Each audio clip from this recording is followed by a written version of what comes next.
The next thing the bile does as it moves through the intestines is to balance the immune system. When most people think of the immune system, they think of white blood cells floating through the bloodstream.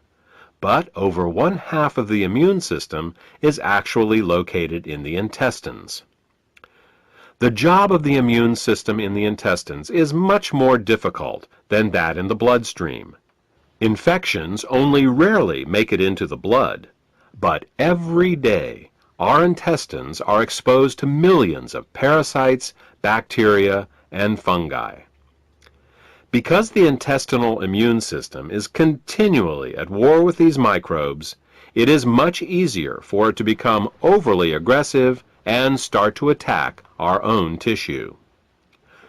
What bile does is to regulate the intestinal immune system, helping to prevent it from becoming overly aggressive and causing autoimmune disorders. If you're suffering from a gut-related autoimmune disorder, it may be because of a blockage of bile flow. The last thing that bile does in the intestines is to kill parasites and candida. Tests show that even the healthiest person still has some degree of parasitic and fungal infection. While there are many antiparasitic and antifungal remedies available in the marketplace, most of them are mildly toxic and therefore unsuitable for daily use. If, however, your bile flow is healthy, then you have a built-in defense against parasites and candida.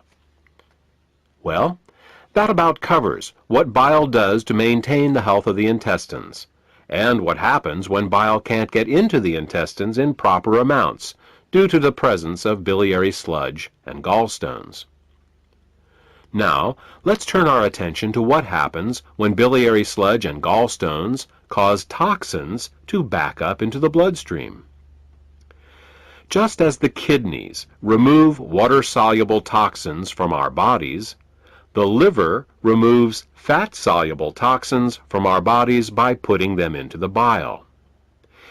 If the bile gets clogged up due to biliary sludge and/or gallstones, then the fat-soluble toxins can't get out, and they start to build up in the body. One of the first signs that bile is backing up is an increase in cholesterol. This happens because the only way cholesterol can leave the body is through the bile. Impaired bile excretion causes cholesterol levels to rise. It's that simple. In addition to the levels of cholesterol rising, bilirubin levels can also begin to rise. If they get to be bad enough, you can see the whites of a person's eyes, and sometimes their skin, take on a yellow tint. The technical term for this is jaundice. While an increase in cholesterol and bilirubin levels in the body is easy to recognize, the accumulation of other toxins is not. Literally thousands of toxins and chemicals are processed by the liver for removal through the bile each day. When gallstones and biliary sludge prevent these toxins from leaving the body, they begin to accumulate in the bloodstream and the tissues, causing all sorts of problems. Dissolving gallstones and biliary sludge is an often overlooked but vitally important part of any detoxification program. The last problem we will discuss, that is caused by bile backing up into the bloodstream, has to do with immune function. As we said earlier, bile plays an important role in the immune system of the intestines by keeping it from becoming overly aggressive. Unfortunately, what's good for the immune system of the intestines is terrible for the rest of the body.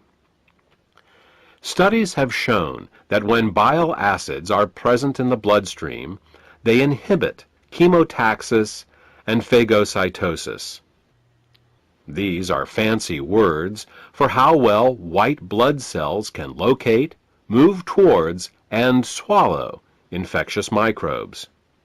Thus, what starts out as a beneficial immunoregulative action in the intestines becomes an immunosuppressive action in the bloodstream and the tissues. These are all effects of bile backing up in the bloodstream. The final set of problems we will discuss is how biliary sludge and gallstones can affect the neighboring organs. In addition to bile acids backing up into the bloodstream, bile can also back up into the pancreas and liver, where it can cause alkaline burns. This is because the liver, pancreas, and gallbladder all share the same basic plumbing, the common bile duct. There are valves that keep the bile from backing up into the liver and pancreas. If a small stone finds its way into one of these valves, the valve can get stuck in the open position. If this happens, then every time the gallbladder contracts to squeeze the bile into the small intestines, it can also squeeze the bile into the pancreas and the liver, causing caustic alkali burns and irritation. You see, very alkaline substances can burn us just as easily as very acidic ones. And with a pH of 9.5, bile is very alkaline. Mild alkali burns for a short time in these organs may only result in local irritation, but over a long period of time, these alkali burns can cause diabetes, hepatitis, and cancer.